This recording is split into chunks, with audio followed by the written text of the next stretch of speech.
Anne Marquier es la directora del Instituto para el Desarrollo de la Persona en Quebec, Canadá, desde 1982.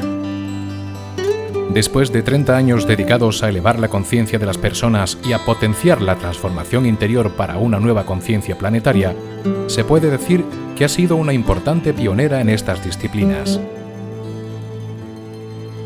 Sus libros, traducidos a infinidad de idiomas, se han convertido en clásicos dentro del mundo del crecimiento personal y espiritual. Libros como El poder de elegir, La libertad de ser o El maestro del corazón. Bonjour Annie. Bonjour. Merci pour être ici avec nous. Et c'est un grand plaisir pour moi. Vous pouvez nous parler de vous? Quel est votre nom? Quelle est votre étude? Quelle est votre profession? Un petit peu avec vous. Oui, ce serait une longue histoire de vous raconter tout ce que j'ai fait dans ma vie, mais je vais vous donner un résumé qui, en quelque sorte, justifie le travail que je fais actuellement. J'ai toujours recherché à comprendre l'être humain, à savoir qu'est-ce qu'il faisait que l'être humain pouvait être parfois très bon, très généreux et parfois tellement violent et brutal même. Je me suis posé cette question. Dès le début de ma vie, lorsque je suis née en France et lorsque j'ai vu les difficultés énormes de la guerre à l'extérieur de chez moi, en même temps que dans ma famille, il y avait beaucoup d'amour, de paix, de respect, de partage. J'ai donc vu les deux possibilités de l'être humain. Et je me suis toujours demandé comment serait-il possible que les êtres humains, ou est-il possible même que les êtres humains puissent vivre en paix et puissent vivre heureux finalement. Et donc mon parcours de vie a été comme jalonné par ou guidé par ce fil directeur sans que je m'en aperçoive. Je peux faire le point maintenant que j'ai une longue vie derrière moi. J'ai fait d'abord des mathématiques à l'Université de Paris, où je suis allée jusqu'en première année de doctorat, et c'était extrêmement intéressant pour la structure mentale, la rigueur mentale, mais je n'ai pas eu toutes mes réponses. Loin de la science m'a donné quelques réponses de rigueur de pensée. Mais je voulais plus, donc j'ai fait des études ensuite de musique à l'Université de Montréal, au Québec, que j'ai beaucoup aimé et qui m'ont donné un autre aspect de la conscience, du fonctionnement de la conscience. J'ai beaucoup appris là aussi, mais ce n'était pas encore suffisant. Alors j'ai exploré toutes les philosophies, les traditions spirituelles, autant occidentales qu'orientales. J'ai fait un grand séjour d'1 an en Inde, j'ai rencontré des maîtres et je cherchais toujours la réponse à ma question: qu'est-ce que la conscience et comment les êtres humains pourraient faire en sorte d'être vraiment heureux? J'ai eu des réponses, certainement, dans toutes les traditions spirituelles, de très très belles réponses. Il me manquait encore un aspect, l'aspect plus, je dirais, plus psychologique. Cet aspect, je l'ai trouvé en revenant vivre au Québec, en Amérique du Nord, où j'ai eu un parcours très approfondi en psychologie transpersonnelle. Et c'est avec toutes ces études décrites très rapidement que j'ai fait ma propre synthèse, avec évidemment mon expérience que j'ai vécue à travers tout cela. J'ai fait ma propre synthèse et j'ai commencé à enseigner. J'ai commencé à transmettre ce que j'avais appris et j'ai commencé donc à donner des cours, des conférences, et j'ai créé l'Institut du développement de la personne au Québec, où là j'ai commencé à bâtir un programme qui permet à l'être humain finalement de faire cette recherche que moi j'ai faite, de l'approfondir et de trouver vraiment qui il est, de trouver l'essence, parce qu'au fond, à travers tout ce cheminement, je me suis aperçue que l'être humain est fondamentalement bon. Fondamentalement, il porte en lui une essence qui est d'une grande qualité. Pourquoi se comporte-t-il parfois de façon extrêmement négative et brutale, c'est qu'il y a certains mécanismes de la conscience qui l'empêchent d'avoir accès à cette source à l'intérieur. Et suivant ce chemin-là, j'ai pu bâtir un programme qui permet à chaque personne de trouver sa propre lumière à l'intérieur et de se dégager de ce qui l'empêche de vivre dans cette paix, cette sérénité, cette joie que l'on désire tous finalement. Alors c'est le cheminement, mon cheminement personnel, mes études, mes recherches et mon expérience qui m'ont amené à faire ce que je fais maintenant au sein de l'Institut du développement de la personne au Québec. Mais vous avez fondé l'Institut il y a 30 années. Presque 30 ans, oui. Vous êtes une pionnière parce qu'il n'y avait pas de centre français, je pense. Qu'est-ce que vous avez mené réellement à monter ça? Parce que dans ce moment, il n'y avait pas... Quels ont été votre maître, votre source de... Cela s'est fait spontanément et naturellement. Je pense qu'une de mes sources, c'est que tout ce que j'ai appris dans ma vie, que ce soit les mathématiques, la musique, le yoga, puisque j'ai fait du yoga aussi, la spiritualité, tout ce que j'ai appris dans ma vie, je l'ai enseigné. J'ai enseigné les mathématiques, je suis une enseignante finalement. J'ai enseigné la musique, j'ai enseigné le yoga et maintenant j'enseigne la maîtrise de la conscience. Donc c'est un processus qui a été très naturel pour moi. Au fur et à mesure que je découvrais ces choses-là, j'ai eu juste en moi le désir de transmettre cela. Alors, il est certain qu'il y a des grands maîtres qui m'ont inspiré par leurs œuvres, comme par exemple Krishnamurti, Alice Bailey, des personnes qui ont apporté au monde des enseignements extrêmement intéressants. Mais je me suis servi de cela avec mon expérience pour faire ma propre synthèse, comme je l'ai précisé plus tôt, et mon propre enseignement.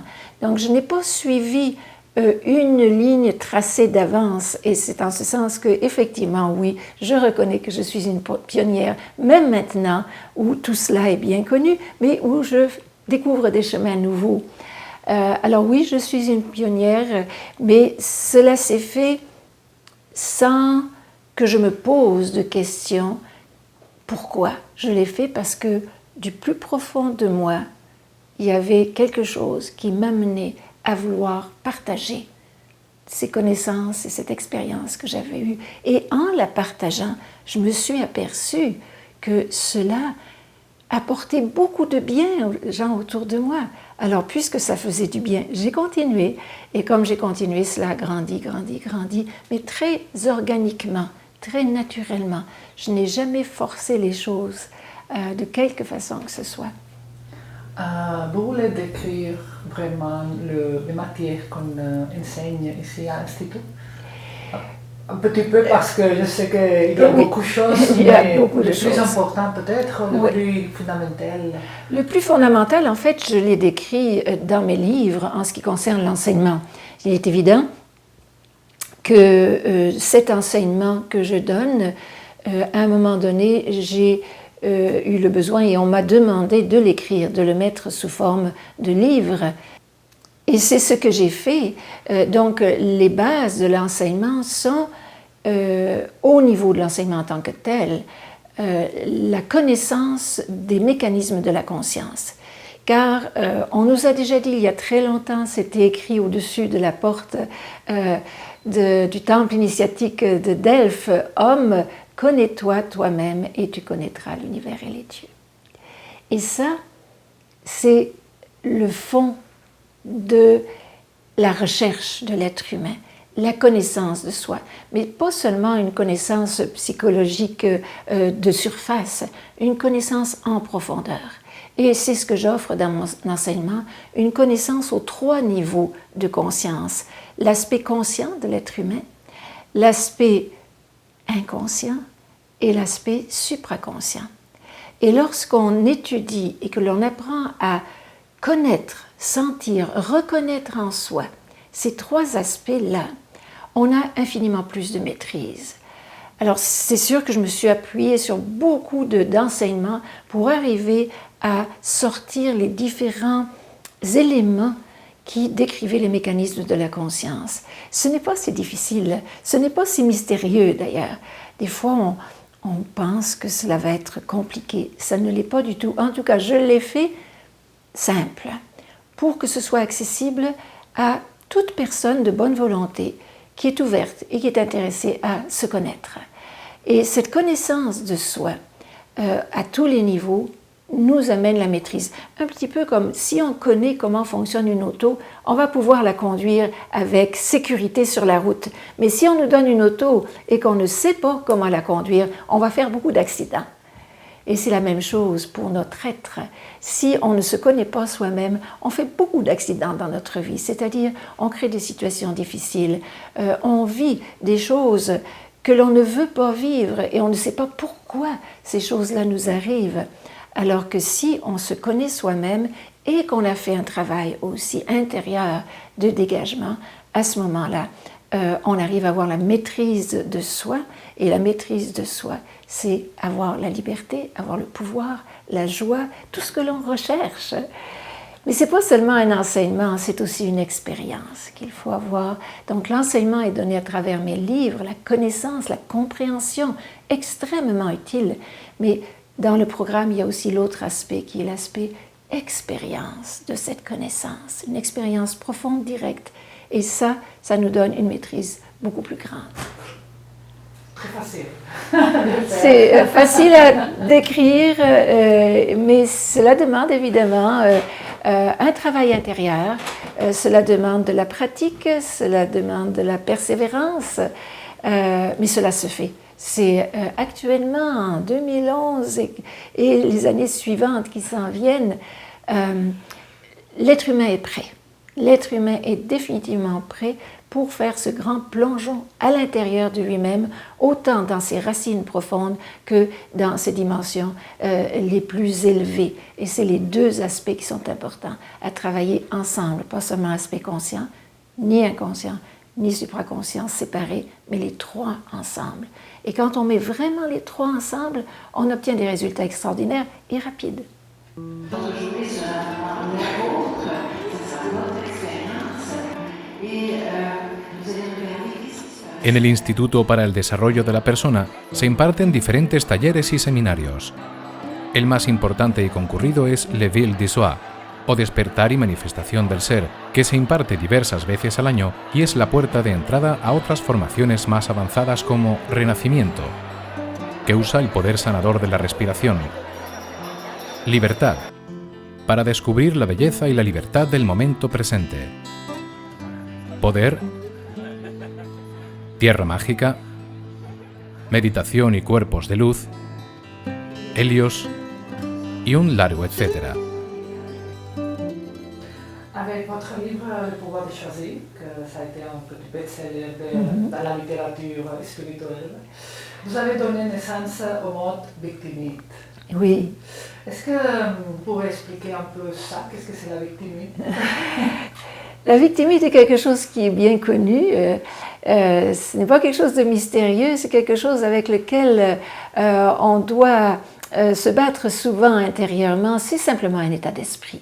C'est un état d'esprit qui nous fait croire que nous sommes impuissants devant la vie et qui nous fait croire que notre vie est là au hasard, que n'importe quoi arrive n'importe quand et puis qu'on n'y peut rien. C'est essentiellement, je dirais, une position d'impuissance. Mais c'est une façon de voir les choses. Et on a la possibilité de changer notre perspective et de sortir de cet état de victime. Mais dans l'état de victime, on est très malheureux. On blâme les autres constamment. Ce n'est jamais notre faute. On est frustré, on est en colère contre la vie. On n'est vraiment pas bien. C'est un état qui est très souffrant. Et c'est dommage, parce que c'est juste un état d'esprit. On pense que c'est ça la réalité. En fait, c'est une illusion. Et on peut sortir de cette illusion qui est très souffrante et on peut définitivement se placer notre pensée d'une autre façon. Et c'est ce que je propose dans le pouvoir de choisir, je pourrais dire, une façon de guérir la victimite, c'est-à-dire de s'en débarrasser et de retrouver son propre pouvoir. Et c'est parfaitement faisable. La lecture du livre est quelque chose de très, très utile et puissant. Ça fait faire des prises de conscience majeures, comme de milliers de lecteurs me l'ont fait savoir. C'est très utile, surtout dans notre monde. On a besoin de retrouver notre pouvoir, notre joie, notre certitude. C'est faisable si on arrive à se dégager de cet état d'esprit de victime. Oui, je peux vous dire que ce livre a changé ma vie. Oui. Il y a quelques années, et j'ai décidé de venir ici à Montréal pour vous connaître parce que je pensais que la femme qui avait écrit ça, ça devrait être formidable. Vous pouvez expliquer les principes d'action-réaction? Responsabilité, attraction, réaction. C'est là encore, comme je disais, du point de vue de la victime, c'est un point de vue, une façon de penser que l'on propose pour transformer l'état d'esprit de victime. Au lieu de penser que je suis impuissante dans une vie difficile, où tout se passe au hasard, que je ne peux rien contre les aléas de la vie, et que je suis un pauvre être perdu sur cette planète sans pouvoir, au lieu de penser cela, je peux avoir une autre façon de penser. Je peux, en fait deux, j'en propose deux dans mon livre, une intermédiaire, à savoir que considérer que ce n'est pas ce qui arrive qui détermine ma vie, mais ce que je choisis de faire avec ce qui arrive. Alors cela nous met déjà en position de pouvoir par rapport à notre vie. Et l'autre position plus fondamentale, on dira, c'est de considérer que mon âme me dirige à chaque instant dans ma vie et choisit pour moi les situations, les événements, les personnes que je dois rencontrer pour me permettre le processus évolutif que je dois faire. Parfois, les situations, les événements ou les personnes sont très agréables. À ce moment-là, on est très content. Mais parfois, notre âme nous propose des situations plus difficiles, plus éprouvantes. Mais si je prends ces situations du point de vue que ce n'est pas pour rien que cela arrive, mais que j'ai une leçon à apprendre de ce qui est là dans ma vie, à ce moment-là, je trouve des ressources à l'intérieur de moi pour faire face à ces difficultés. Je retrouve du pouvoir et je trouve des solutions. Et en général, la vie avance et m'aide dans cette dynamique. Alors que si je pense que je suis impuissante, je coupe complètement mon pouvoir de création et je perds la possibilité d'utiliser ce que la vie m'a apporté pour ma propre croissance. Ça demande du courage de faire face, souvent, mais c'est une solution qui fonctionne. C'est une recette absolue, ça fonctionne à tous les coups. Vous pouvez poser quelques exemples de ce qu'ils sont les mémoires actives? Les mémoires actives, ça j'en parle dans mon deuxième livre, La liberté d'être. C'est tout, disons, un ensemble que j'explique dans cet ouvrage du fonctionnement de la conscience et entre autres de la façon dont l'inconscient est programmé, je vais expliquer ça de façon très simple, mais est programmé par des expériences passées, et particulièrement lorsque ces expériences sont stressantes. Lorsqu'il y a un stress physique, relié à la survie physique, ou un stress psychologique. Lorsqu'il y a eu ce stress, eh bien, l'inconscient enregistre les situations sous forme de ce que j'appelle les mémoires actives, un peu comme un ordinateur. Et pourquoi cet enregistrement? C'est pour nous protéger dans le futur, nous protéger peut-être de façon illusoire, mais c'est ainsi que l'être humain est fait, momentanément en tout cas.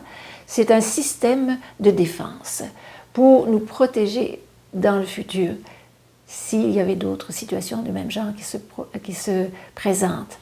Et ce que j'explique, c'est qu'il n'est pas nécessaire que les situations qui se présentent dans l'avenir soient exactement les mêmes, il suffit qu'elles ressemblent un peu, ce qui fait que très souvent, on est en train de réagir dans notre vie présente, non pas en fonction de la réalité du moment présent, mais en fonction d'une mémoire active qui est en train de nous faire agir de façon tout à fait erronée, d'une façon qui n'est pas juste, parce qu'on agit comme on avait agi par le passé, dans une situation qui n'était pas la même. Et on perd ainsi notre pouvoir. Ce fameux pouvoir de vivre dans le moment présent nous échappe. Et si on perd le pouvoir de vivre dans le moment présent, bien à ce moment-là, on prend des décisions qui ne sont pas justes, on fait des choix qui ne vont pas nous servir et on ruine souvent notre vie à partir du mécanisme de ces mémoires. Mais on peut s'en libérer de ces mémoires. C'est ça la bonne nouvelle, n'est-ce pas? C'est qu'on n'est pas pris avec. On a ça et on est prisonnier de ces mémoires tant qu'on n'a pas fait un travail intérieur relatif à ces mémoires. Mais en ce moment, il y a beaucoup d'outils disponibles et nous en offrons bien sûr aussi à l'Institut pour se libérer de ces mémoires actives et retrouver notre liberté par rapport à notre passé. Donc, la véritable origine de nos réactions émotionnelles ne sont pas à l'extérieur. Non, nos réactions émotionnelles dépendent de notre façon de percevoir les choses.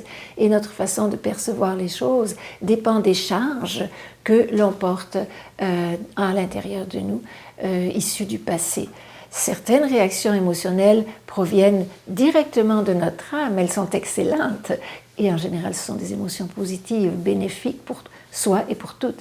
Mais les réactions négatives proviennent de l'intérieur de nous. On pense que c'est à cause de l'extérieur qu'on vit des réactions négatives. En fait, c'est simplement l'extérieur qui réactive des choses non résolues à l'intérieur de soi. Mais les personnes sont conscientes de ces mémoires actives, de ces petites bombes, parce qu'on dit bombes que nous avons dans l'intérieur qui peuvent exploser Non, c'est ça le problème. C'est ça le problème, c'est qu'on n'est pas conscient. Ces petites bombes intérieures, là, sont toujours prêtes à exploser. On ne sait pas quand, on ne sait pas comment. Et oui, c'est difficile. C'est difficile aussi. Oui, c'est difficile parce qu'on se demande même pourquoi on a réagi de cette façon-là et avec cette intensité. Quand on vit des choses de ce genre, c'est simplement parce qu'il y a une mémoire qui a été réactivée. Et à ce moment-là, au lieu de blâmer le monde ou les gens autour de nous pour ce qu'ils ont dit ou ce qu'ils ont fait, c'est important de regarder à l'intérieur. Et nettoyer. C'est ça. Faire la vaisselle. C'est ça, absolument. Faire le ménage à l'intérieur. Et ça se fait très bien. On a des outils pour cela. Et quand on est libéré de ces mémoires actives, à ce moment-là, on peut rencontrer les mêmes personnes, vivre les mêmes événements, au lieu de partir dans la colère, la frustration et des émotions négatives qui nous enlèvent notre énergie et notre pouvoir, eh bien, on va pouvoir agir de façon vraie, de façon juste, avec du pouvoir, avec de l'énergie. Cela ne veut pas dire qu'on va accepter tout ce qui nous entoure, mais on va arrêter de se perdre dans les réactions émotionnelles. Nos réactions émotionnelles nous enlèvent notre énergie. Les réactions issues des mémoires actives. Les réactions émotionnelles de haut niveau, comme la générosité, la compassion, bien sûr, cela, ça vient de notre âme, ça ne vient pas des mémoires actives. Ça, on peut le garder. Dans le livre La liberté d'être que vous avez parlé, vous parlez aussi de 5 structures du caractère, ou 5 masques que nous utilisons, les humains. Est-ce que vous pouvez les expliquer, les décrire vraiment? C'est difficile parce que c'est tout autre le livre que vous parlez de ça, mais vous pouvez dire quels sont les principaux traits de cette... Je peux, disons, le décrire vraiment en très, très gros. Ce sont 5 grandes structures qui se construisent au fur et à mesure de l'expérience de la vie. Et comme en tant qu'être humain, on a à peu près tous la même histoire, on vit tous dans le même monde, n'est-ce pas? Alors, on a observé que dans l'inconscient se structuraient 5 grandes dynamiques, 5 grands systèmes de défense. Ces systèmes de défense ont été reconnus par différentes personnes en psychologie, en psychanalyse, et j'en ai fait une synthèse pour mieux comprendre ce à quoi cela se rapporte dans notre vie présente et aussi éventuellement, si on est familier avec cela, dans nos vies passées ou nos mémoires ancestrales. On peut voir ça de façon très très large. Il y a une première structure qu'on appelle la structure schizo et les noms des structures sont un petit peu psychanalytiques, mais il faut les prendre, disons, plus au niveau très général psychologique. C'est leur origine qui m'a fait garder ces noms. On aurait pu les appeler structures 1, 2, 3, 4, 5, tout simplement. La première structure, donc, c'est une structure qui nous fait désirer ne pas être ici. On est déconnecté de la réalité parce qu'on a des mémoires justement du début de notre vie physique qui ont été très difficiles ou antérieures qui ont été très difficiles. Alors on ne veut pas être dans le monde physique. Donc on est dans les rêves, on est dans les nuages, on a des difficultés à s'impliquer dans la vie, à s'impliquer dans les relations et on a des difficultés à avoir un travail régulier. On n'arrive pas à s'impliquer dans la vie, tout simplement, dans la vie de tous les jours. Et souvent, on se demande pourquoi. Il y a quelque chose qui nous empêche. C'est la mémoire de cette structure-là qui nous en empêche. Ça, c'est la première structure. La deuxième structure est une structure de manque. Et elle s'est construite au moment où on a vécu un manque, soit physique, comme par exemple on est mort de faim, soit affectif. On a manqué de ce dont on avait besoin au début de notre vie. Et à ce moment-là, il y a un système de défense qui fait en sorte que dans les dynamiques de la vie quotidienne, eh bien, on va toujours vivre avec ce sentiment de vide et de manque à l'intérieur. Donc, on va essayer de le combler. Et on essaye de le combler de mille et une façons. On va magasiner, on achète, on se remplit de biens matériels ou bien on court à travers les relations affectives. On essaye de remplir ce vide et ce manque ou les distractions, n'importe quoi. On essaye de se remplir pour essayer de ne plus sentir ce manque. Mais ce manque, on le sentira toujours tant que les mémoires qui ont construit ces structures-là sont présentes. Et dès qu'on les enlève, on n'a plus besoin de se construire de cette façon-là. Alors il faut voir que ces grandes structures de l'inconscient sont construites à partir de ce que l'on présentait tout à l'heure, disons il y a quelques instants, des mémoires actives. C'est d'un certain type de mémoire active qui, lorsqu'elles sont installées à l'intérieur de nous, nous font nous comporter d'une certaine façon. Alors, il y a ces premières structures qui sont dans les nuages. Il y a les deuxièmes structures qui sont toujours en train de vouloir prendre et se remplir. Troisième structure, facile à décrire, celle-là, c'est la structure de la victime. On se plaint de tout, on blâme tout le monde a tort, et on est pauvre, on est malheureux, on est impuissant, et on ne reconnaît pas notre pouvoir, bien sûr. Et je décris deux types de victimes, la victime passive qui se plaint constamment mais ne fait rien pour sortir de sa situation, bien évidemment, et puis il y a la victime active qui est le sauveur qui va sauver les pauvres victimes. Cela, on s'en sort avec le principe de responsabilité-attraction dont on parlait un petit peu plus tôt, et aussi la guérison intérieure. La quatrième structure, c'est une structure qui se construit lorsqu'il y a, disons, un manque de reconnaissance de notre essence naturelle profonde et un désir de performer constamment. Donc, la personne dans la quatrième structure, qu'on appelle souvent psychopathe, doit toujours performer pour être aimée. Elle ne se sent pas aimée si elle n'a pas le succès absolu, disons, l'approbation générale. Ça lui prend tout le temps d'être reconnu, aimé, admiré, et plus encore. Et ce n'est jamais assez, parce que ce n'est pas ce que l'on reçoit de l'extérieur qui va faire la différence, mais ce que l'on reçoit, ce que l'on guérit de l'intérieur, exactement.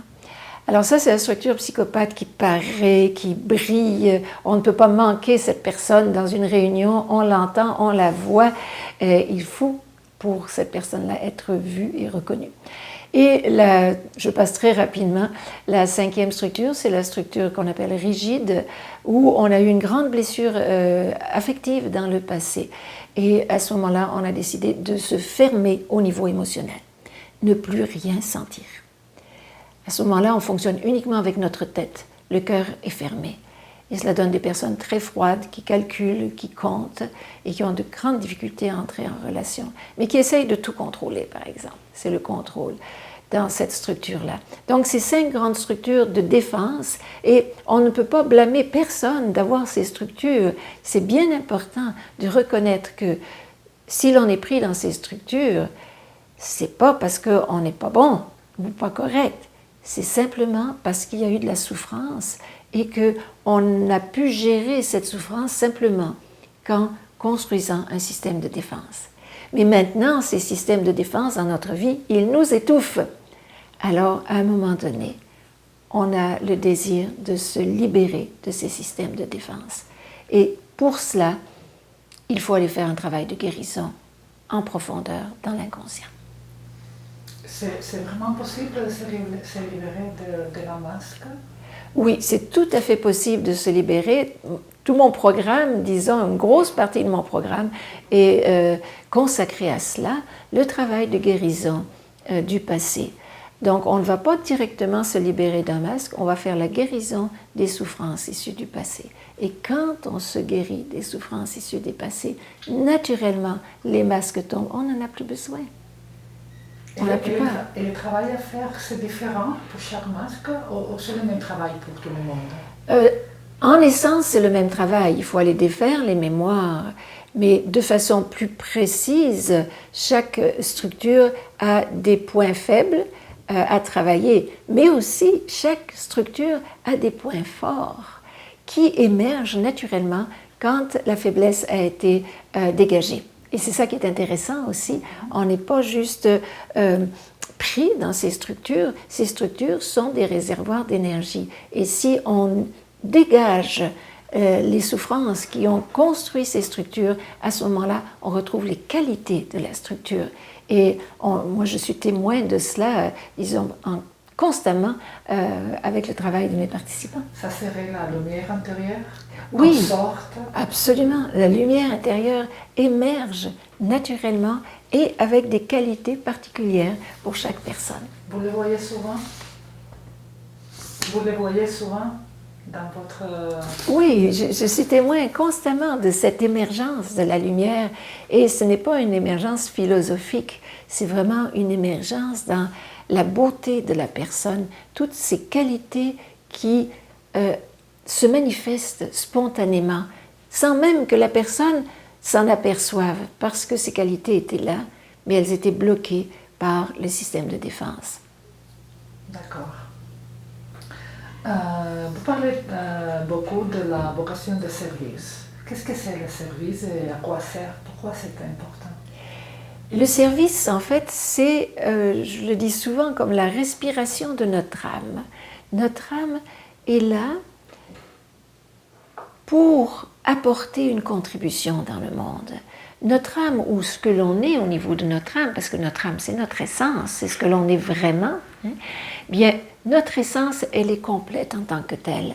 Elle a toutes les qualités et lorsqu'on vit dans notre essence, on est plein, on est rempli d'énergie, de joie, d'amour, de compassion, de créativité, de conscience. Et toutes ces qualités-là, bien, ce que l'on veut faire dans notre vie, c'est les partager. Les partager dans une activité de service, offrir à d'autres toutes nos qualités, contribuer à la construction d'un monde meilleur. On sait que notre monde a besoin de grandes transformations.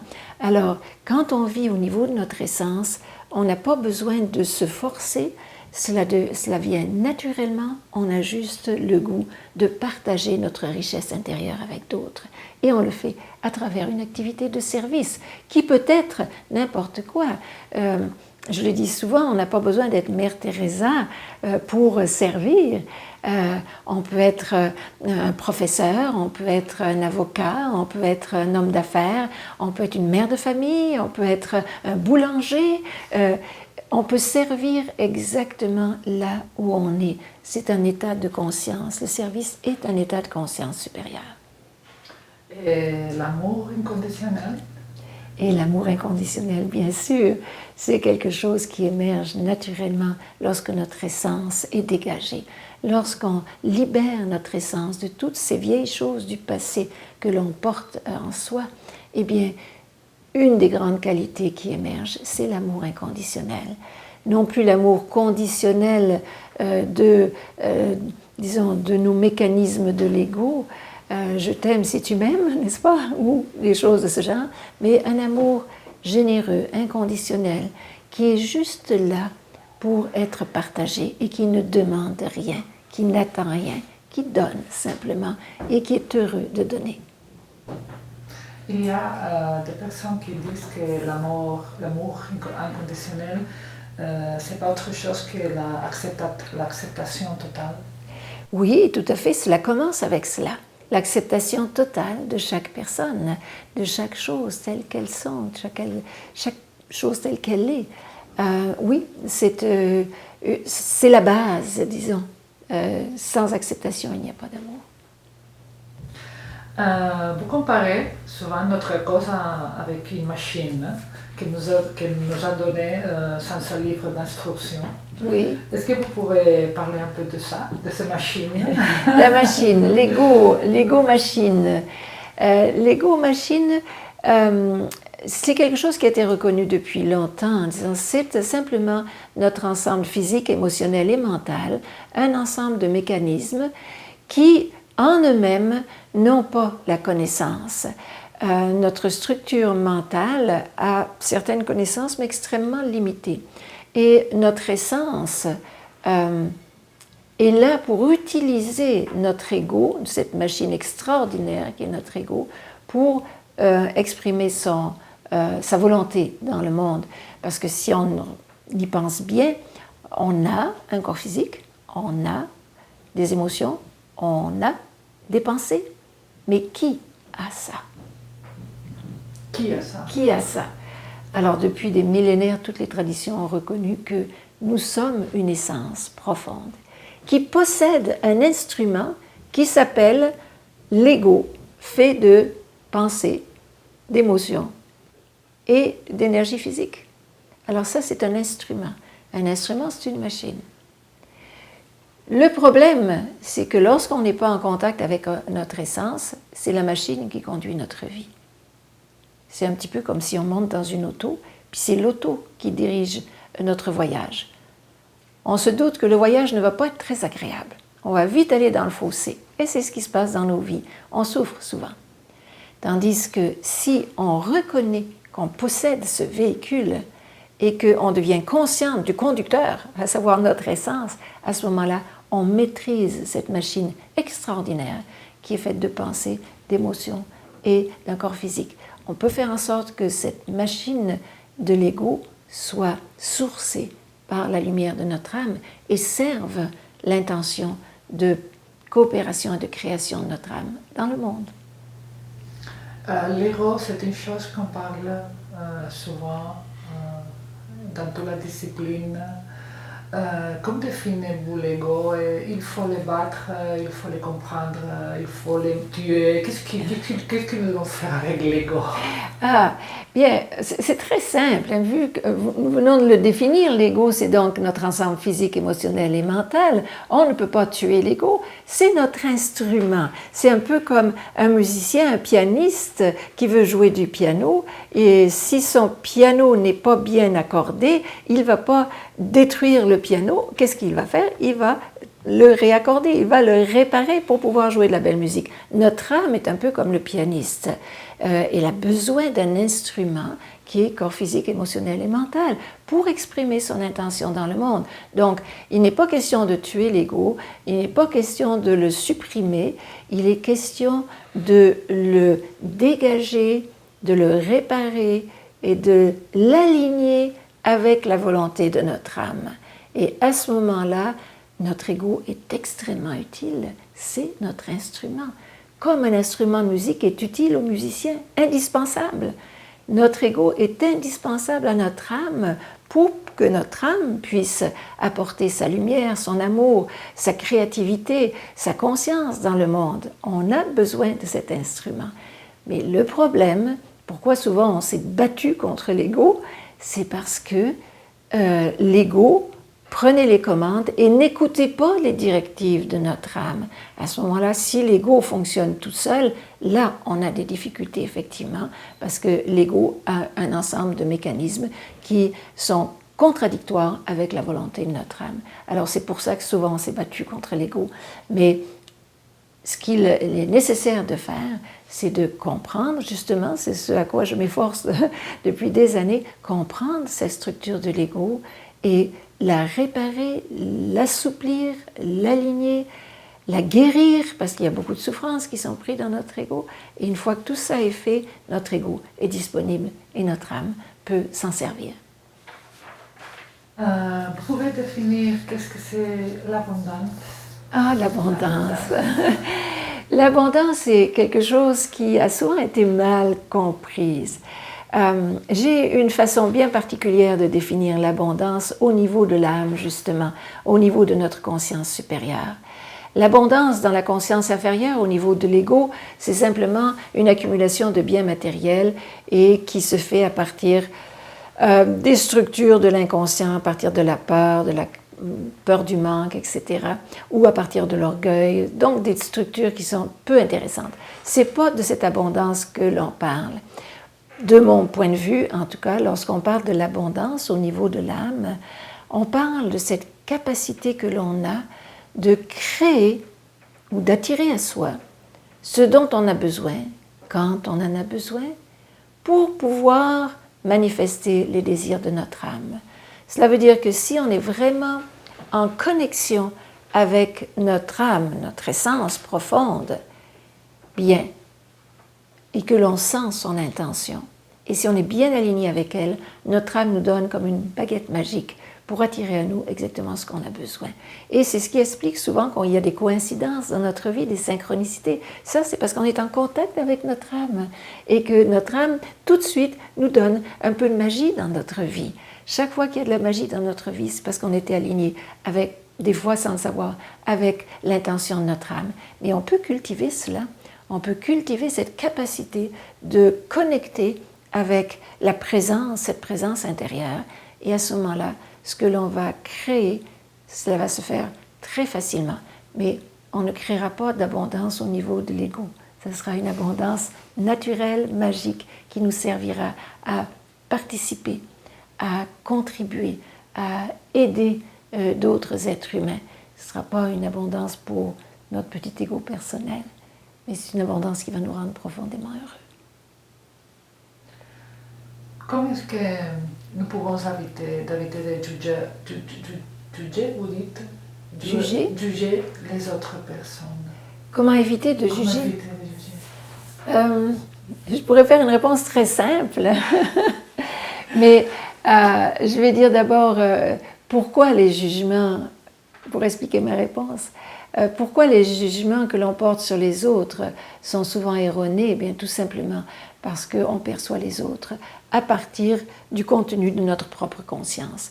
Et notre conscience n'est pas encore totalement illuminée, donc nous portons des peurs, des craintes, des conditionnements issus du passé, et on perçoit les autres à partir de nos conditionnements, c'est-à-dire notre perception des autres est fortement altérée par nos expériences passées, nos conditionnements socio-culturels, etc.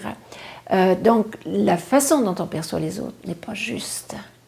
Elle est fortement distorsionnée. Donc, les jugements que l'on porte sur les autres ne sont pas nécessairement justes. Le problème vient lorsque on pense que nos jugements sont absolument justes. Là, on a des difficultés. On n'a pas de perception juste de la réalité. Lorsqu'on se rend compte de cela, bon, ça ne nous empêche pas d'avoir des opinions, mais à ce moment-là, on garde notre esprit ouvert. On dit, ben, ça, c'est ma façon de percevoir telle personne ou tel événement. C'est ma façon. Maintenant, je sais que je peux peut-être élargir ma façon de percevoir. Donc, plutôt que de porter des jugements décisifs sur des personnes, on peut mettre un petit peu de nuance, disons, dans notre façon de juger et ne pas s'appuyer uniquement et définitivement sur nos jugements, parce qu'ils peuvent être erronés, des fois, et même souvent. Pas facile, hein? Non, c'est pas facile, parce que justement, un des mécanismes de l'ego, c'est de juger. Mais lorsqu'on a pris conscience de cela, c'est pas compliqué. Lorsqu'on a pris conscience de cela, à ce moment-là, on est plus prudent. On regarde la vie et les choses d'un autre œil. Et à ce moment-là, c'est ça qui est extraordinaire, notre âme nous aide à voir plus clairement. Il y a une chimie qui se passe à l'intérieur de notre conscience. À partir du moment où on s'ouvre un petit peu, tout de suite, la lumière de notre âme est là et nous permet de voir plus clairement. Et lorsqu'on voit plus clairement, à ce moment-là, les jugements que l'on porte ont des chances d'être beaucoup plus justes et utiles aussi. Est-ce que nous avons beaucoup de moi contradictoires à l'intérieur? À l'intérieur de soi, oui, on n'est pas encore totalement unifié. On est fait de toutes sortes de petits morceaux. Certains veulent une chose, d'autres veulent d'autres choses, oui. C'est une façon de percevoir l'être humain sous forme de multitude de petites sous-personnalités. Cela se travaille en particulier en psychosynthèse et c'est extrêmement intéressant de voir comment le travail intérieur, en faisant la guérison des différents aspects de notre personnalité ou de notre ego, pour moi c'est la même chose, ego ou personnalité, hein, en faisant le travail de guérison de l'intérieur, comment tous ces petits moi qui sont contradictoires et qui livrent une bataille effrénée à l'intérieur de soi, tranquillement se calment, s'apaisent et s'harmonisent les uns avec les autres. Et c'est seulement quand cette bataille intérieure commence à se calmer que là, notre âme peut utiliser son instrument, on va dire cela comme ça. Mais cela demande la position de témoin, c'est-à-dire être témoin des mécanismes de notre personnalité, justement, témoin de nos pensées, témoin de nos émotions, témoin des réactions de nos corps physiques. Cette position de témoin est extrêmement puissante. Votre dernier livre était Le Maître dans le cœur. Oui. C'est vrai que le cœur est intelligent, qu'il a de neurones à l'intérieur pour penser. Oui. C'est très extraordinaire. C'est très extraordinaire. C'est quelque chose qui a été découvert très récemment, il y a seulement, disons, quelques décennies à peine, fin du XXe siècle. On a découvert effectivement qu'il y avait un système très semblable à celui du cerveau dans le cœur, des neurones. Puis on s'est demandé à quoi ça sert. Et en faisant des expériences, on s'est aperçu qu'effectivement, il y avait des circuits qui connectaient le cœur, le cerveau du cœur au cerveau de la tête. Et ça a été testé scientifiquement. Hein, et que même souvent, dans certaines circonstances, le cœur décidait et la tête suivait. Et quand cela arrive, on a une vie extraordinaire. C'est-à-dire que le cerveau du cœur fonctionne à un niveau supérieur de conscience. Le cerveau du cœur nous donne, au niveau mental, des pensées d'une créativité extraordinaire. En fait, nous donne du génie, on pourrait dire. Nous donne une intelligence beaucoup supérieure à celle du cortex cérébral. Une intuition juste. Ça, c'est au niveau mental. Une intelligence supérieure, nous donne au niveau des émotions de bonté, de générosité, de fraternité, d'altruisme, de compassion, d'amour, toutes les plus belles émotions que l'être humain peut vivre proviennent de ce fonctionnement du cerveau du cœur. Et lorsque le cerveau du cœur fonctionne, lorsqu'on se sert de notre cerveau du cœur, eh bien le corps physique est en santé. Par contre, le fonctionnement habituel de l'être humain, jusqu'à présent, n'était pas avec le cerveau du cœur, était avec le cerveau de la tête. Et il y a des circuits de neurones qui ont été étudiés et qui correspondent à des pensées, mais des pensées limitées, qui correspondent à des émotions négatives, de peur ou de manque, d'orgueil, de séparation, d'égoïsme, etc. C'est des cerveaux différents. Ce sont des circuits différents de neurones dans la tête qui donne cette façon de réagir à la vie, cette façon de penser, cette façon d'avoir des émotions et aussi des réactions hormonales physiques.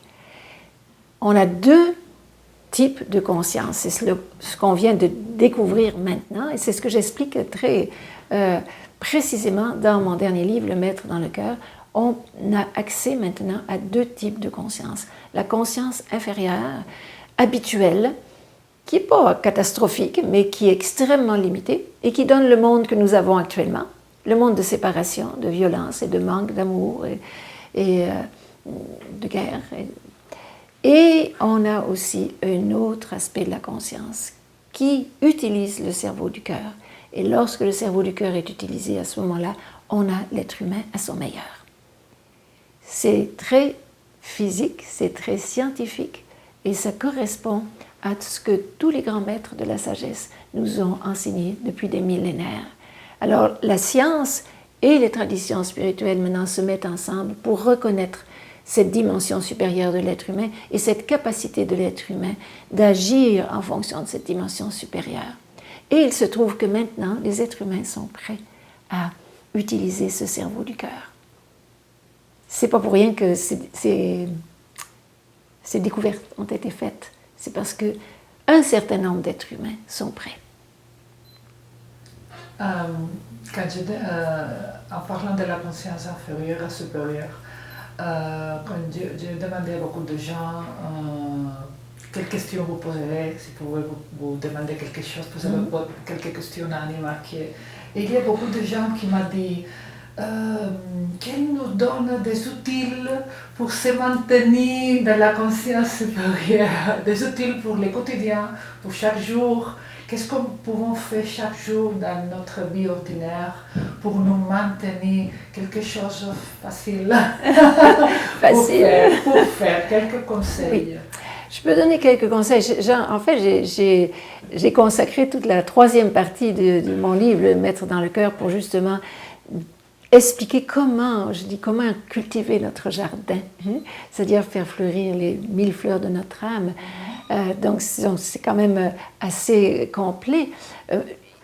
Là, en bref résumé, il y a d'abord cette position de témoin que je propose, c'est-à-dire qu'au lieu de se laisser entraîner immédiatement par ce qu'on pense ou ce qu'on sent, de s'entraîner à regarder qu'est-ce qui se passe à l'intérieur de soi, prendre une petite distance par rapport à nos pensées, nos émotions.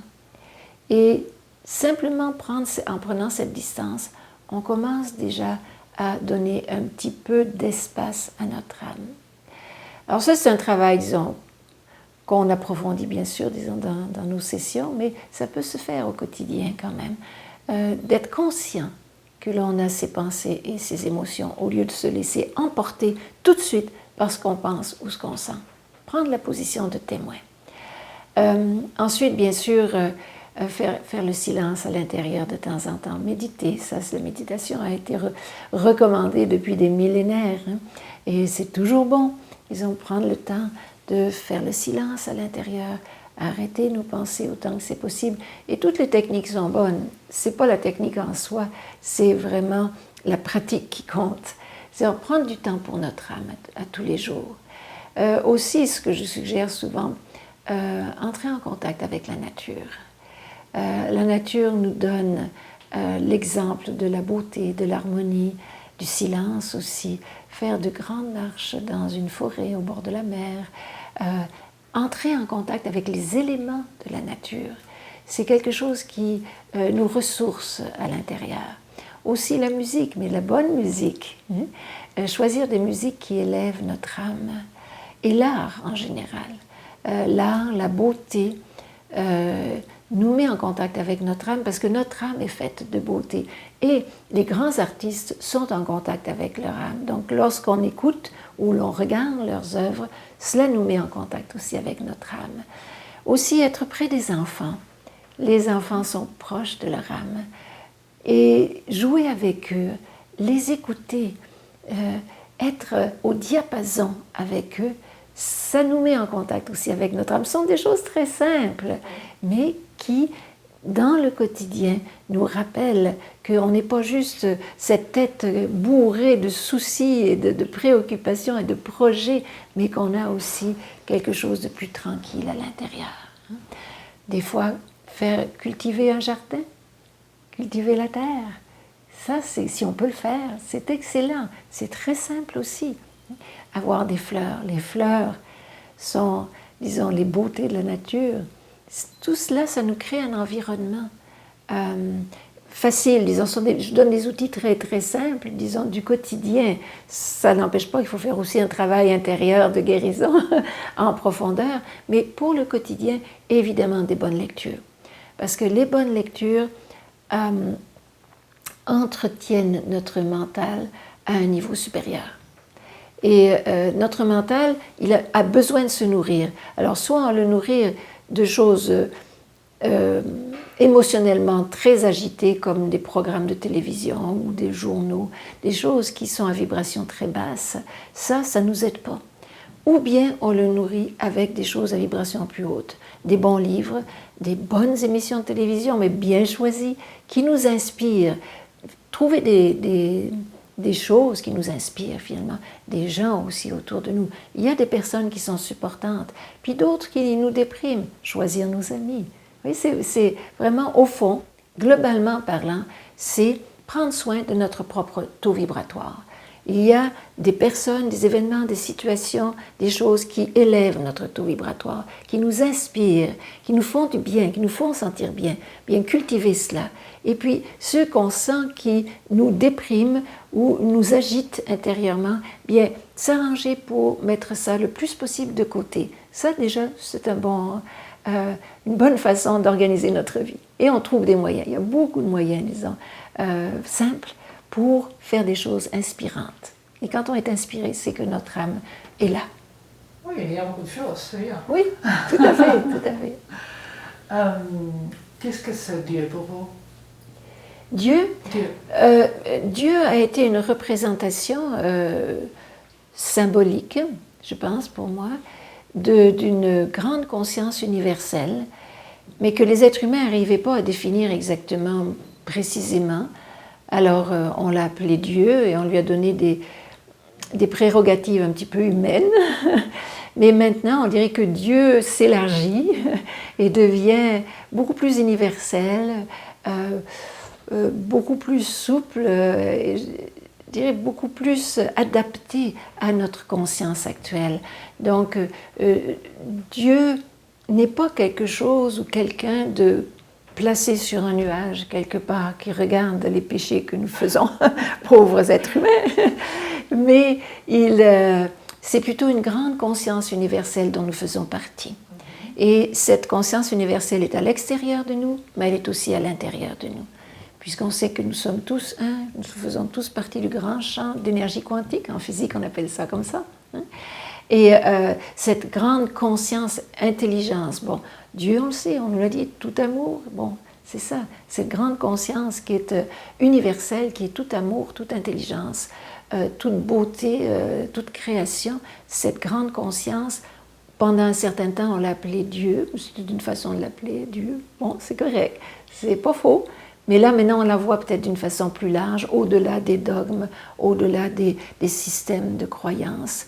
On pourrait dire que Dieu est partout, autour de nous, en nous, si on veut utiliser le terme Dieu, mais on peut l'utiliser d'autres noms, ça n'a pas d'importance. Ce qui est important, c'est la réalité qui est derrière le nom en tant que tel.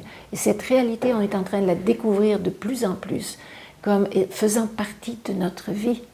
C'est quotidienne. Ce n'est plus à l'église d'un côté et les autres choses à la maison. On dirait que cette grande conscience imprègne la totalité de nos vies maintenant pour faire en sorte que notre monde change. Vous parlez de la grande transformation collective qui veut s'installer maintenant dans le monde. Qu'est-ce que vous voulez dire avec ça? De la grande transformation collective. Bien, il semblerait que maintenant, l'humanité soit arrivée à un temps où les consciences, les mentalités, les façons de voir les choses changent. depuis longtemps, les êtres humains vivent dans un monde relativement difficile, on peut dire, qui n'est pas en paix. Et on dirait que les choses même se sont pas améliorées, on dirait ça, pour le moins, ne se sont pas améliorées dans les dernières décennies. Et on peut se poser la question, mais où va l'humanité maintenant? Et d'un certain côté, je peux apporter de très bonnes nouvelles, car ces difficultés que l'humanité confronte actuellement, à tous les niveaux, social, politique, économique, à tous les niveaux concrets, ces difficultés devront être une occasion d'un grand réveil. Car si on continue de vivre dans les mentalités anciennes, il est certain qu'on s'en va vers de graves problèmes. Je n'invente rien, je pense que tout le monde est bien au courant de cela. Par contre, si on commence à changer nos façons de coopérer les uns avec les autres, si on commence à changer nos façons de nous organiser les uns avec les autres, si on trouve de nouveaux moyens de s'organiser en tant que société et en tant que pays, alors là, on va trouver des solutions. Et il y a donc un grand vent de changement qui souffle sur la conscience collective. Pour moi, c'est la démonstration au niveau collectif de ce qui se passe pour un être humain. Un être humain, à un certain moment donné, est prêt à passer de la conscience de son égoïste, personnel, limité, à la grande et belle conscience de son âme. Eh bien, l'humanité en est là maintenant. Elle a assez souffert et ses souffrances vont lui permettre de chercher et de trouver des solutions différentes pour s'organiser en tant que collectivité. C'est sûr que ça ne va pas être facile, mais déjà, il y a des choses qui émergent, de nouvelles façons de voir, de nouvelles façons de penser. Et beaucoup de gens dans le monde aspirent à ce nouveau monde, finalement. Un monde qui fonctionnerait sur des bases différentes de celles qui ont existé depuis longtemps. Vous croyez que le 2012 va être une année importante pour l'humanité? 2012 a été une date donnée par la tradition maya. Il est certain que, indépendamment des traditions, la science elle-même décrit un phénomène qui va arriver en 2012, qui est un alignement entre le centre de la galaxie, le Soleil et notre Terre, qui n'a pas eu lieu depuis 26 000 ans. C'est une situation effectivement un peu exceptionnelle. Et cet alignement, quelles vont en être les conséquences? Parce que c'est ça qui est intéressant. Quelles vont être les conséquences de cet alignement? Bien, c'est que la Terre physique va recevoir directement une quantité d'énergie cosmique énorme qu'elle n'a pas reçue jusqu'à présent, depuis 26 000 ans. Ça, ce sont les astrophysiciens qui disent ça, n'est-ce pas? Alors, ça, au niveau scientifique, cela a aussi une conséquence au niveau énergétique et au niveau vibratoire et au niveau de la conscience. Cela veut dire que d'ici 2012, pas seulement l'année 2012, mais d'ici 2012, et nous sommes en plein dedans, nous recevons actuellement des énergies qui n'ont pas été disponibles à l'humanité depuis très très longtemps. Et c'est pour ça qu'il y a tous ces bouleversements sur notre planète. Bouleversements négatifs, difficiles, mais aussi bouleversements positifs, changements, désir de liberté, désir d'abondance, un désir d'un monde meilleur. C'est très aigu maintenant dans le monde. Ce sont ces énergies qui aident, disons, à ce passage, car cela va nous entraîner vers un passage. Donc, ce n'est pas l'année 2012 seulement, c'est les années avant 2012 dans lesquelles nous sommes, où il y a beaucoup de bouleversements déjà sur la planète, et les années qui vont suivre. Il y a de grands changements qui vont s'installer sur la Terre. Et nous espérons bien sûr que ce sera des changements pour le mieux. Il faudra peut-être passer par des difficultés pour se réveiller suffisamment, mais j'ai confiance dans l'intelligence et le cœur des êtres humains ou de certains êtres humains en tout cas, pour trouver des solutions qui vont nous permettre de créer un autre monde. Donc il y a la possibilité effectivement que cette période de 2012 soit une période de grande transformation de notre monde pour un monde meilleur. Très bien. Mais nous avons eu un terrible accident nucléaire dernièrement. Oui. Est-ce qu'il n'y a aucune signifié pour vous? Certainement, et d'ailleurs j'ai écrit tout un texte sur notre site, qui est aussi en espagnol. J'ai écrit un texte à ce propos-là. Il est certain que des accidents de ce type, ce n'est pas le premier d'ailleurs, et ce ne sera peut-être pas le dernier, on aimerait que ce soit le dernier, mais des accidents de ce type nous rappellent une façon de gérer l'énergie qui soit plus sage. Il y a un besoin d'énergie définitivement grandissant pour faire fonctionner notre planète et les pays en tant que tels, mais il faut que cette énergie-là soit gérée et utilisée par des personnes sages et compétentes. Si ces sources d'énergie sont gérées par des personnes qui ne recherchent que le pouvoir et les profits financiers, à ce moment-là, on est en grand danger. Mais si ces sources d'énergie sont utilisées par des personnes sages, intelligentes et qui sont au service des peuples, la sécurité va être assurée et l'énergie va être produite. Donc, il y a là aussi, ne serait-ce que dans ces événements-là, un appel à un changement de conscience. On ne peut pas gérer l'énergie n'importe comment. Si on gère l'énergie à partir de l'égoïsme ou la recherche du pouvoir, on va vers de graves difficultés. Mais si on gère l'énergie à partir de la sagesse et du service au peuple, à ce moment-là, on va vers l'abondance. C'est deux états de conscience. Est-ce que tu peux parler de la théorie dissipative, que je trouve très intéressante? Oui, la théorie des structures dissipatives est une théorie qui a été établie par un prix Nobel, Prigogine, qui a reçu le prix Nobel justement pour ses recherches et que j'ai appliqué à ce qui se passe actuellement dans l'humanité. Je l'explique en détail, disons, dans le chapitre 6 de mon livre « Le maître dans le cœur ». Je peux en donner un bref résumé ici. Prigogine a fait des études sur des systèmes qu'il appelle des systèmes ouverts et fonctionnant selon le principe des structures dissipatives. Alors, pour faire un bref résumé, je dirais que l'humanité est peut-être considérée comme faisant partie de ce genre de système ouvert. Et ces systèmes ouverts et ces structures dissipatives ont une façon d'évoluer qui est très spécifique. Et c'est ça, ce en quoi consiste son étude. Donc, cela peut être une planète, ça peut être une cellule, ça peut être un organisme, ça peut être n'importe quoi, mais l'humanité est un système ouvert. Et la façon dont ces systèmes évoluent est la suivante, c'est que pendant un certain temps, ils évoluent, ils grandissent en complexité, en harmonie relative à l'intérieur et avec leur environnement. Mais à un moment donné, il y a une disharmonie qui s'installe, un déséquilibre intérieur et aussi extérieur.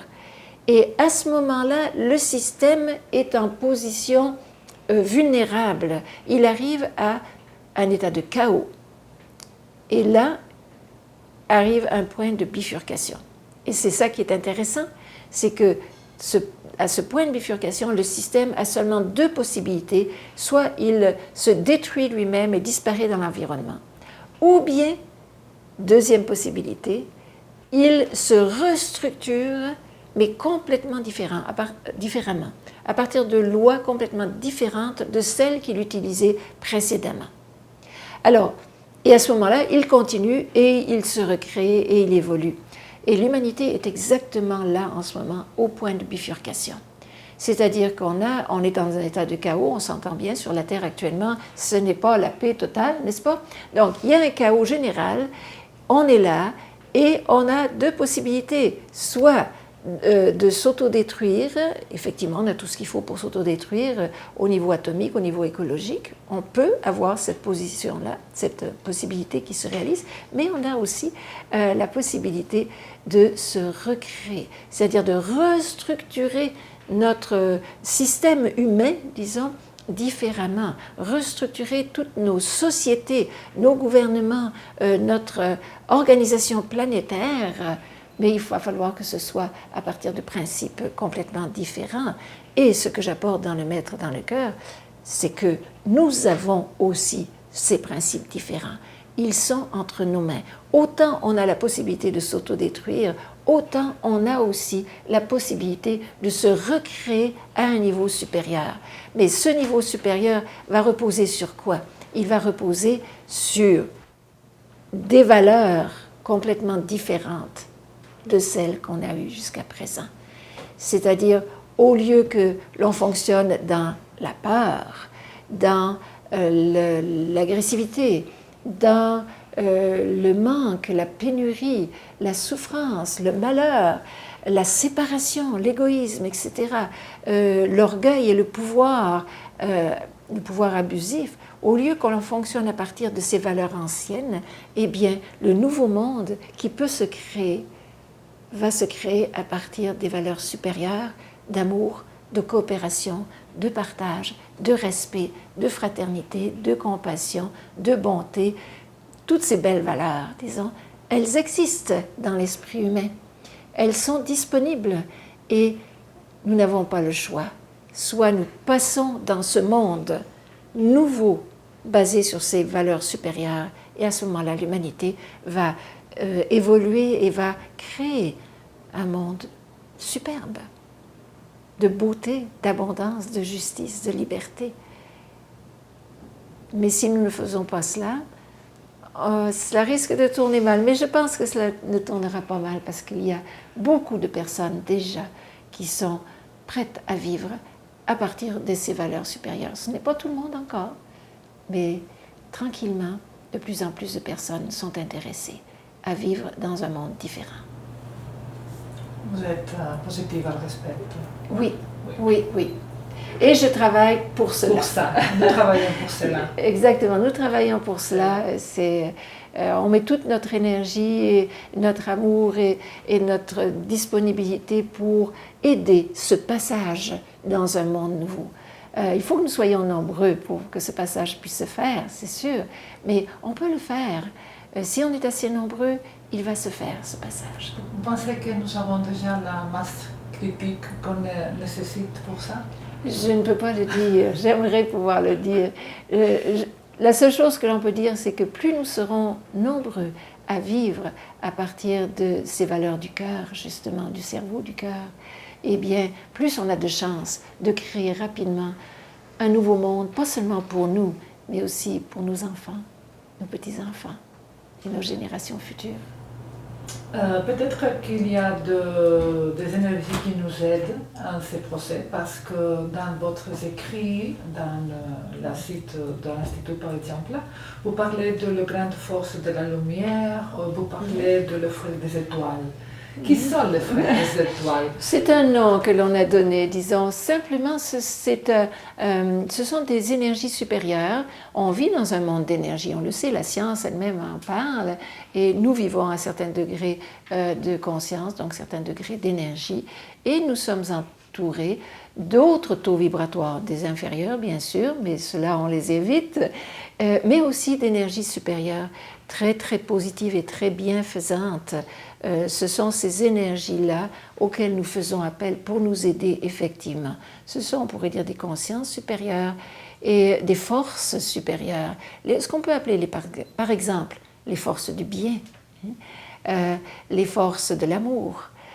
Ces forces-là existent dans l'univers. Ce sont des forces conscientes et on peut y faire appel. C'est bien. Oui.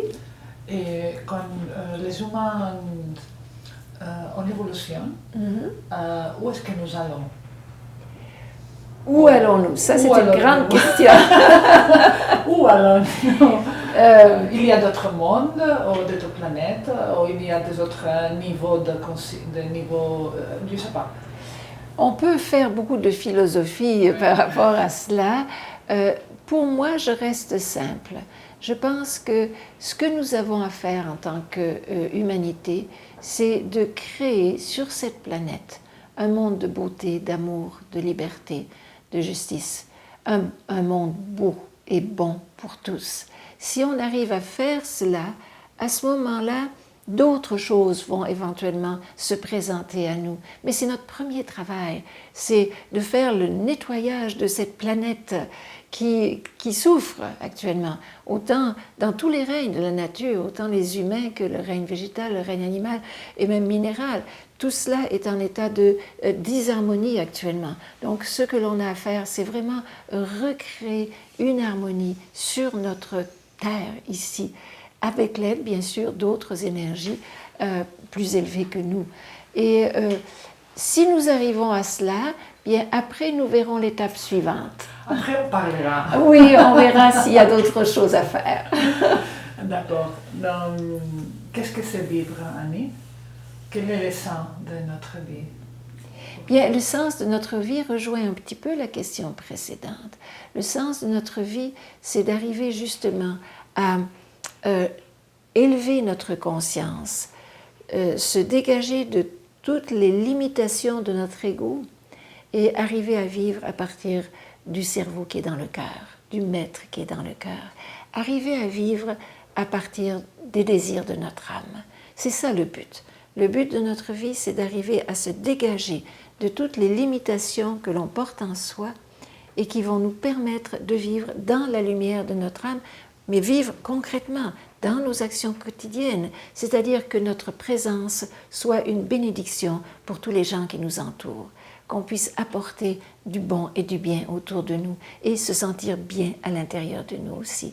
Donc le but de notre vie, c'est de contribuer à la beauté et à la lumière sur cette terre. Joli. Pour finir, est-ce que vous êtes en train d'écrire un autre livre peut-être? Quels sont votre projets? Oui, j'ai 2 livres en cours. Et plusieurs dans ma tête en plus. Mais en cours, j'ai 2 livres. Un sur justement cette fameuse période de 2012 pour essayer de mettre les choses simples et arrêter de craindre, arrêter d'avoir peur. Il n'y a pas de peur à avoir. Il y a un grand, merveilleux processus de transformation qui est en train de se faire et on peut y participer. Donc pour faire comprendre que cette période de l'humanité de 2012 est une période extraordinaire de transformation et d'opportunité pour créer des choses nouvelles et bonnes et belles pour tous. Alors ça, c'est un premier petit livre que je veux écrire, que je veux finir, parce qu'il est commencé rapidement. Et puis l'autre, c'est un livre sur la capacité de créer notre abondance à partir de notre âme. Donc un livre sur l'abondance. Oh, c'est bien. Donc si tu as quelque chose à dire, quelques messages, quelques paroles. Pour finir, bien, je pourrais dire, disons un petit peu ce que je viens de mentionner au niveau de notre période particulière de l'histoire de l'humanité. On a une chance extraordinaire de vivre dans ce temps où l'humanité va changer complètement sa façon de faire, sa façon de vivre. On va être témoin dans les 10, 20, 30 prochaines années qui s'en viennent de changements extraordinaires. Et surtout, ne pas avoir peur, ne pas craindre, même s'il y a des difficultés matérielles ou psychologiques momentanées, ces difficultés peuvent nous mener vers une création meilleure de notre monde. Donc surtout, ne pas tomber dans la peur, mais rester dans un état de centrage intérieur, de paix, de conscience, et avec le meilleur de notre cœur, faire ce que nous avons à faire pour nous aider et aider les autres autour de nous. Et ainsi, on va ensemble créer un nouveau monde. Merci beaucoup, Annie. Bienvenue, cela m'a fait plaisir.